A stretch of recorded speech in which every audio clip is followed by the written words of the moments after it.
La fin de toutes choses est proche. J'aimerais relire, bien-aimés, les versets que nous venons de lire. 1 Pierre,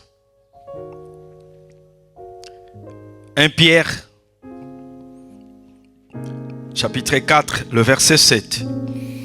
Je m'en vais lire. La fin de toutes choses est proche. Soyez donc sages et sobres pour vaquer à la prière. Et c'est ça que nous allons faire aujourd'hui. Nous allons vaquer à la prière. Lisons encore Matthieu. Matthieu chapitre 24.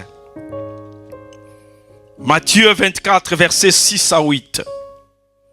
Je m'en vais lire.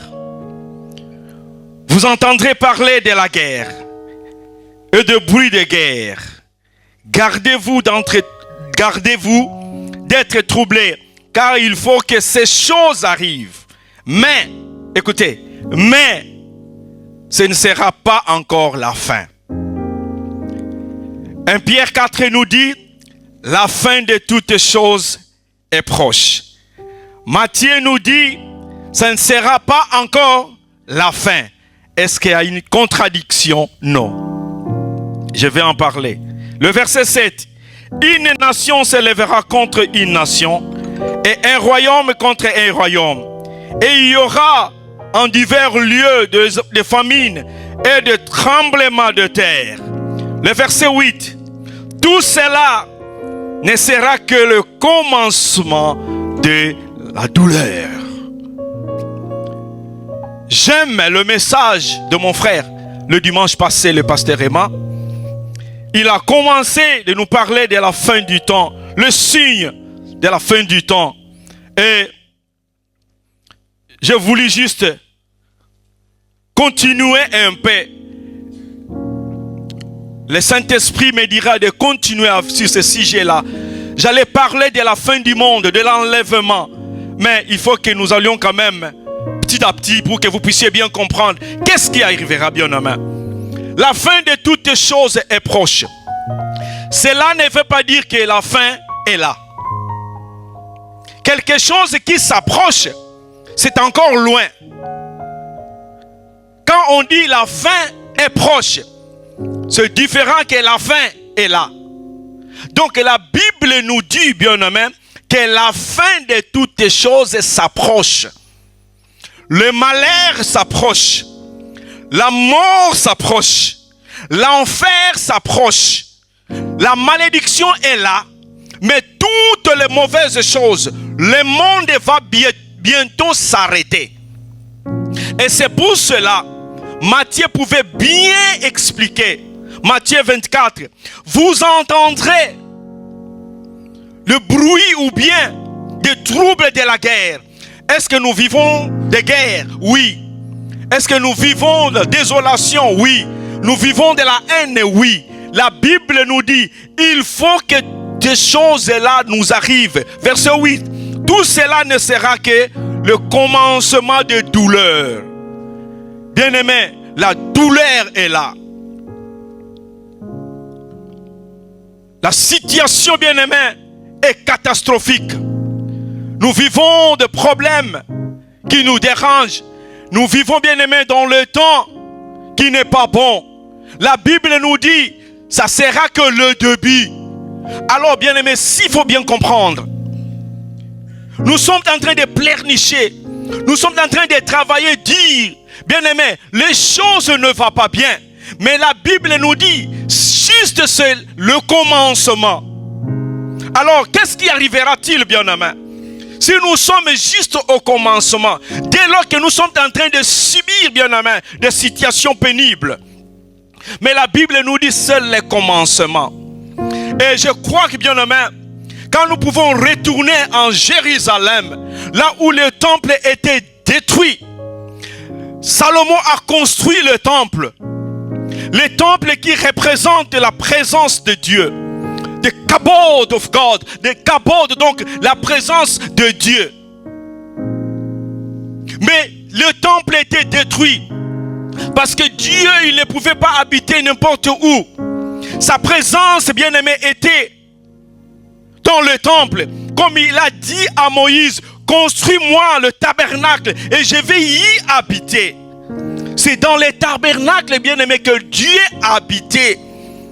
Il y avait le lieu saint, le lieu très saint et le parvis. Dieu habitait dans les lieux très saints. Et les temples de Dieu en Jérusalem, cela nous représente sa personne et sa présence, son kabod. Mais cela a été détruit par Nabuchodonosor, le roi de Babylone. Il a détruit, nous avons tant parlé de ça. Les gens se sont ligués contre Israël afin de détruire le temple. Mais cela ne va pas s'arrêter là-bas. Et plus tard, le temple sera construit par Hérode. Le deuxième temple sera construit par Hérode. Mais qu'est-ce que nous allons voir, bien-aimés? Le deuxième temple sera encore détruit par les Romains. Les Romains, ils en ont détruit encore. Maintenant, il faut qu'on puisse maintenant reconstruire le troisième temple. Et quand est-ce que le troisième temple sera construit? On a détruit le premier temple. On a détruit le deuxième temple. Et maintenant, bien aimé, quand est-ce que le troisième temple sera construit? Je crois que le dimanche, le pasteur nous a parlé les lieux où le temple doit être construit. Mais il faut que la paix revienne d'abord. Il faut que la tranquillité puisse prendre place. Or, l'homme ne donne jamais la paix. L'homme ne peut jamais donner la paix. C'est lui qui donne la paix, c'est Jésus-Christ. Et son nom, c'est le prince de paix. C'est lui qui donne la paix. Et la paix sera restaurée quand Christ va revenir sur terre. Et c'est ça qu'on appelle le millénium. 1000 ans. Le millénium. Il viendra pour rétablir d'abord la paix. Et ceux qui ont crié en Christ, bien-aimés, ils vont se réjouir de sa présence. Mais malheur à ceux qui n'ont pas crié en Jésus-Christ. Bien-aimés, le temps est mauvais. Jésus, il revient bientôt. Mais il ne viendra pas, bien-aimé, parce que c'est la fin du monde. Il viendra, bien-aimé, pour régner sur la terre. Beaucoup de gens disent que le millénium, ça se passera spirituellement. Laissez-moi te dire, bien-aimé, Jésus revient bientôt sur la terre. Il va régner, bien-aimé. Il va rétablir la paix. Et par là, bien-aimé, le diable sera lié, bien-aimé. Et après cela, nous en parlerons. Il y aura la fin du monde. Avant la fin du monde, il faut qu'il y ait d'abord le jugement. Alors, bien-aimés, pour le temps que nous sommes en train de traverser, regardons d'abord, bien-aimés, les à côté de nos vies. Les choses ne sont pas bien ordonnées. Tu peux avoir une belle maison. Tu peux avoir de belles voitures. L'argent à la banque, bien-aimé, c'est assuré. Mais laisse-moi te dire, jusque-là, tu n'as pas encore la paix. Tu n'as pas encore la paix. Beaucoup parmi nous ici, nous refusons même des appels. Quand ils voient les appels sans nom, nous les refusons. Vous savez pourquoi? Tu as peur de quelque chose. Et je parlais à un ami qui me dira, ah non, je n'en peux plus dans ces pays. À tout moment, quand je vois déjà, j'arrive vers ma boîte aux lettres, j'ai peur. Il n'a pas encore ouvert sa boîte aux lettres, mais il a déjà peur. Pourquoi, bien-aimé? Parce qu'il ne sait pas encore qu'est-ce qu'il aura à recevoir comme courrier. Cela veut dire, bien-aimé, les choses ne vont pas bien. Prions, bien-aimé, parce que nous sommes au temps de la fin. Prions parce que le dernier jugement arrive. Nous serons jugés, bien-aimés. Nous sommes des pèlerins, des ambassadeurs sur cette terre. Et un jour, nous quitterons cette terre. Et nous avons des comptes à rendre. C'est comme qui dirait, bien-aimé, un ambassadeur qu'on lui envoie dans un pays. Dès qu'il aura fini, bien-aimé, sa mission, il va retourner dans son pays. Tu es une ambassadrice. Je suis un ambassadeur. Nous avons des comptes à rendre. Et notre cité céleste, c'est le ciel. Alors là par là je dirais, bien-aimé, où passerait-il ton éternité? Si aujourd'hui Jésus pouvait venir aujourd'hui, juger le monde, régner avec les saints, où serais-tu? C'est pour cela que j'aimerais te dire ce matin, les vrais secours, les vraies forteresses, c'est Jésus-Christ. Toi qui n'as pas encore reçu Jésus, reçois Jésus-Christ. Et c'est lui, bien-aimé, je dirais, les vraies arches. L'arche nous sert. L'arche a servi au peuple, bien-aimé, de sauver leur vie. Souvenons-nous, bien-aimé, encore, les jours qu'on tué des enfants mal. La mère de Moïse ne pouvait pas supporter la nouvelle. Elle dira, je vais préserver la vie de mon fils parce que le temps est mauvais. Paul dit à Timothée, Timothée mon fils, sache-le bien, au dernier jour, il y aura de temps difficiles. Et moi je te dis aussi, comme nous dit la Bible, bien-aimés, nous vivons les moments difficiles. Faisons attention. À quoi servirait-il un homme de perdre, bien-aimé, le ciel pour le bien de ce monde? Tu haïs ton prochain. Pourquoi? Pour quelle raison? Qu'est-ce que tu auras à gagner si tu m'haïs? Si je t'haïs, qu'est-ce que j'aurai à gagner dès lors que le ciel m'attend? Le ciel nous attend, bien-aimé. Contrôlons, bien-aimé, toutes les choses que nous sommes en train de faire, nos attitudes et nos comportements. La mort maintenant est partout. Les morts subites. La personne qu'on était avec hier, mais aujourd'hui, il ne plus. Dans la semaine, nous avons appris que la tante de nos sœurs, Doudou et Fanny, elle s'est rendue pour aller, bien-aimé, ensevelir son frère. Chemin faisant, bien-aimé, elle aussi, elle a tiré sa révérence. Qui es-tu, bien-aimé? Crois-tu que c'est toi qui contrôles ta vie? Laisse-moi te dire, le jour mauvais est proche. Le jour mauvais est proche. Alors la mère de Moïse dit, parce que le temps n'est plus bon, je vais sauver la vie de mon fils. Que ferai-je alors? Il faut que je puisse lui cacher quelque part. Bien aimé, elle pouvait prendre Moïse, aller lui déposer sous les buissons ou bien sous les arbres en le laissant là-bas, en lui laissant là-bas. Mais qu'est-ce qu'elle va faire? Elle savait que quand le temps est mauvais, il faut avoir quelque chose de protégé. Elle va mettre Moïse dans la caisse. Il lui met là-bas et il va lui mettre dans la rivière. Moïse était protégé parce qu'il avait quelque chose qui lui couvrait. Moïse était protégé parce que l'arche était là. La caisse que sa maman a fabriquée, en a fait, cela représente, bien aimé, l'arche comme Dieu a dit à Noé, fais-moi l'arche parce que le temps est mauvais, je vais détruire le monde. Moïse était protégé parce qu'il était caché dans l'arche. Et moi et toi, bien-aimés, nous n'avons plus besoin de la mère de Moïse pour venir nous faire entrer dans l'arche. Notre arche est déjà là et c'est Jésus-Christ. Moïse a eu la vie sauve à cause de l'arche qui lui protégeait. Et sa sœur était juste à côté en train de regarder. Regarde d'abord l'acte que sa sœur a fait.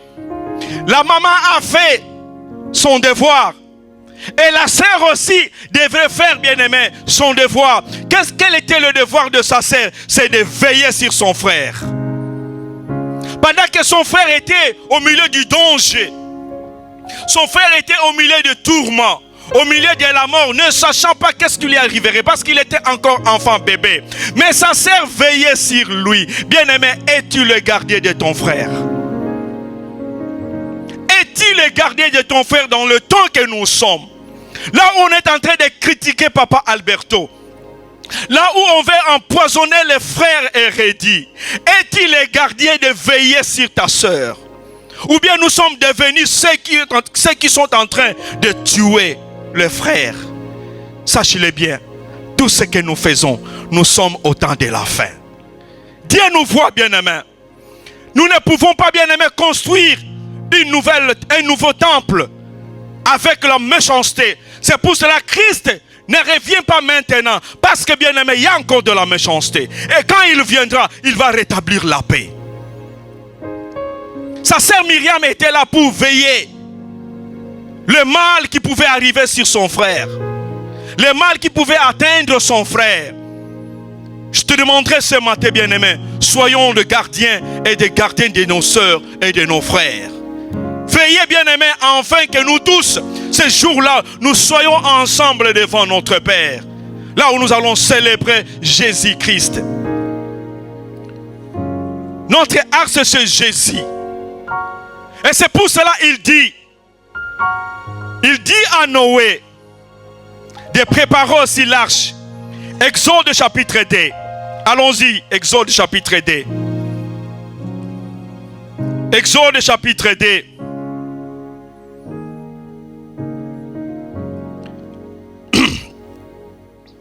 Pardon, Genèse chapitre 6, pardon.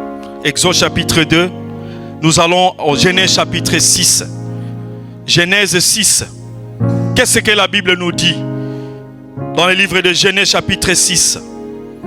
Allons-y au verset 13. Alors Dieu dit à Noé, écoutez, Dieu dit à Noé, la fin de toute chair est proche. La Bible d'Arby nous dit, la fin de toutes choses est arrivée. 1 Pierre 4 nous dit, la fin de toutes choses est proche. Matthieu nous dit, la fin de toutes choses est proche.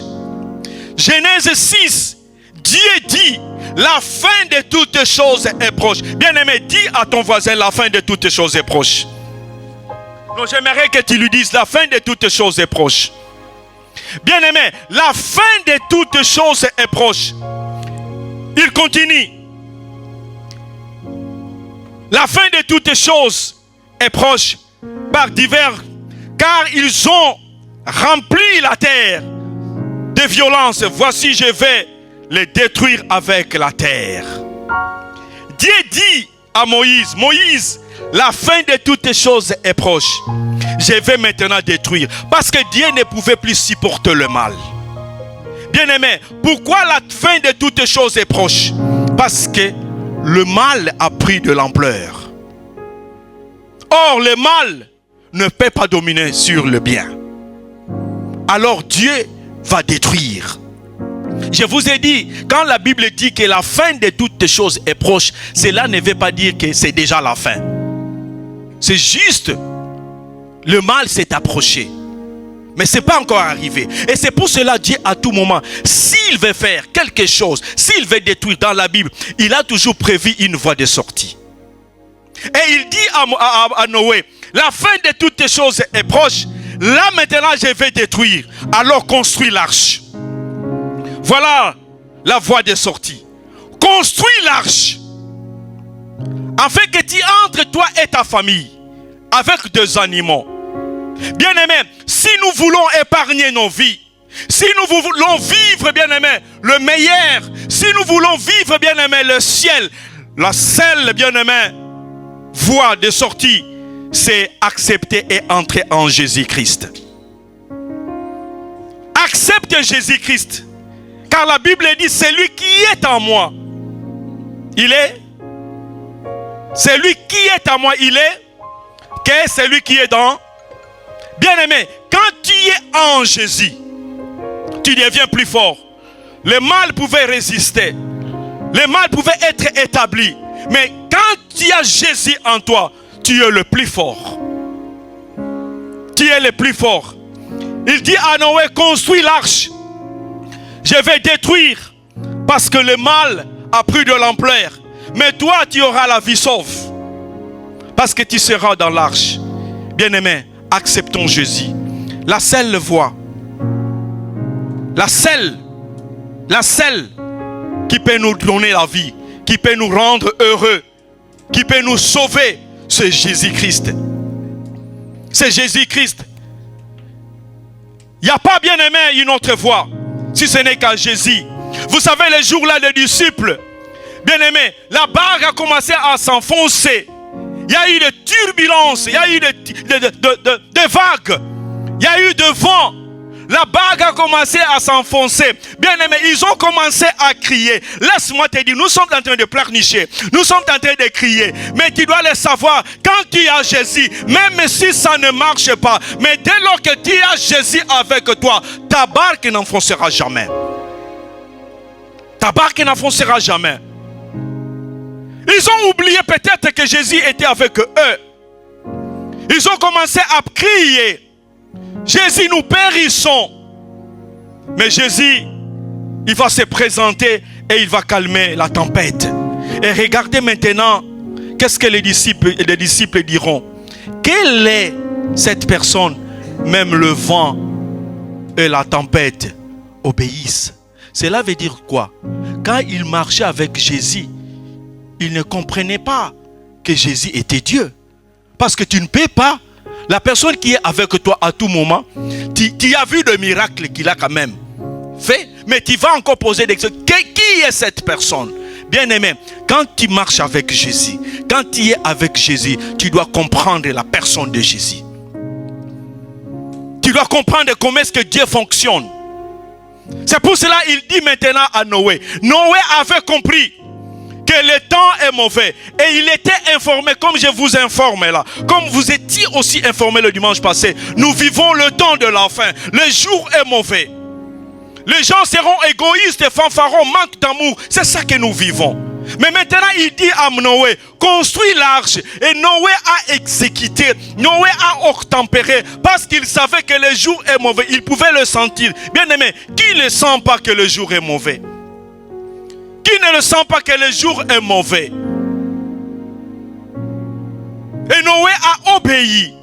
Il a construit l'arche. Il a construit l'arche. Et à la fin, Dieu lui dira, entre dans l'arche, toi et ta famille, et tu prends des animaux doubles.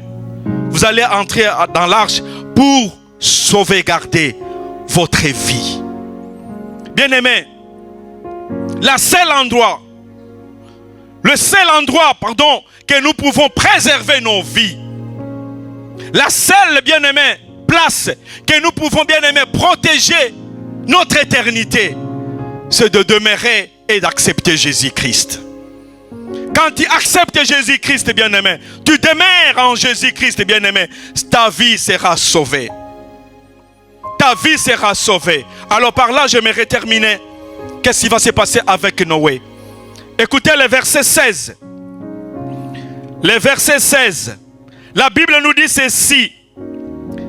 Dieu maintenant donne les instructions.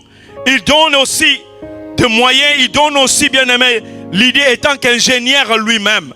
Il dit maintenant à Moïse, quand tu auras construit l'arche, comment est-ce que tu vas, bien-aimé, construire l'arche? Écoutez le verset 16. Tu feras l'arche, une fenêtre que tu réduiras à une coudée en haut. En haut. Donc la fenêtre sera en haut.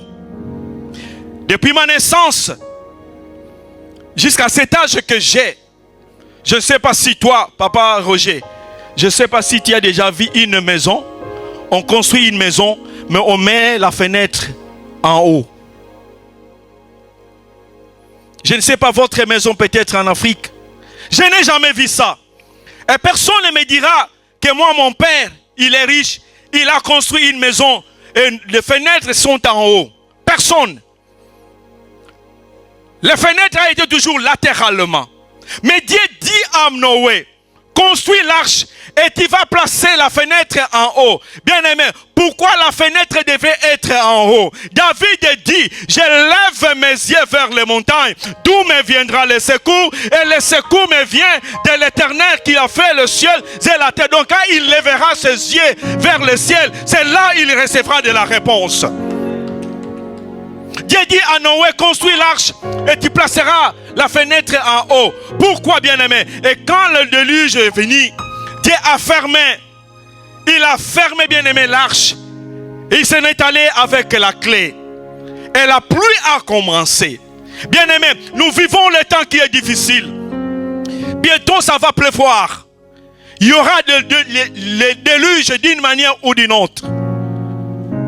Nous avons toujours l'habitude de dire, moi, si j'étais là au temps de Noé, j'allais accepter d'entrer dans l'arche. Et maintenant, bien-aimé, j'aimerais te dire, l'arche est ouverte aussi à toi maintenant. Entre dans l'arche. Et l'arche, c'est Jésus-Christ.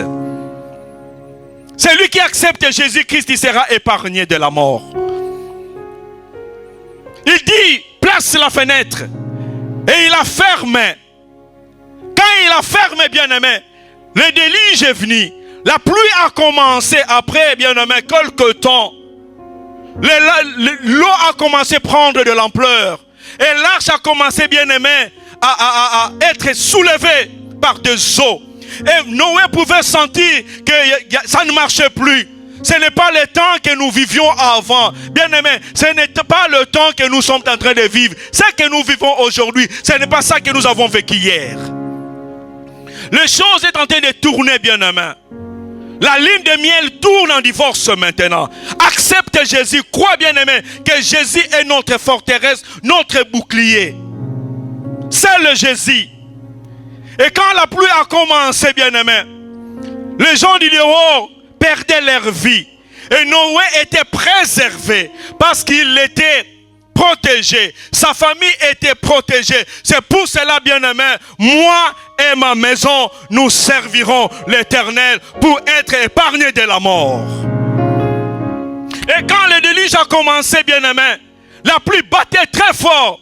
Les gens criaient, Dieu a dit à Noé de placer la fenêtre en haut. Pourquoi, bien-aimé? Parce qu'il savait, quand, bien-aimé, la pluie va commencer, Noé aura regardé du derrière, il aura compassion, bien-aimé, du peuple qui vont périr dedans, en dehors de l'arche. C'est pour cela Dieu a fait que la fenêtre soit placée en haut pour qu'il ne voie rien à tout moment qu'il élèvera ses yeux, qu'il puisse avoir seulement Dieu Tout-Puissant. Qu'il puisse avoir seulement Dieu Tout-Puissant. Bien-aimé, dans nos problèmes, dans nos angoisses, pendant que les autres sont en train de pleurer, bien-aimé, élevons nos yeux vers l'Éternel. Car c'est de lui viendra le secours. Noé pouvait voir que Jésus. Noé pouvait voir que Dieu. Parce qu'à tout moment, il va lever les yeux. Il verra que Dieu. À tout moment, il va lever les yeux. Il verra que Dieu. Bien-aimé, dans toutes nos situations difficiles, levons nos yeux vers l'Éternel. Levons nos yeux vers la montagne. Dieu lui-même, Jésus-Christ étant que Dieu, à tout moment, avant qu'il fasse quoi que ce soit, il levait, bien-aimé, ses yeux vers le trône de grâce. Devant la tombe de Lazare, étant que Dieu, les gens lui regardaient, qu'est-ce qu'il va faire? Jésus dit, ôte la pierre. Et on ôtèrent la pierre. Alors maintenant, qu'est-ce qu'il devait faire? Il ne pouvait pas juste prier. Dieu qu'il est. Mais il fallait qu'il lève d'abord ses yeux vers le trône de grâce. Père, je sais que tu m'exauces. Bien-aimé, nous vivons les temps difficiles. Les jours est mauvais. Levons nos yeux vers l'Éternel. Car notre secours vient que de lui. Jésus a dit, Père, je sais que tu m'exauces.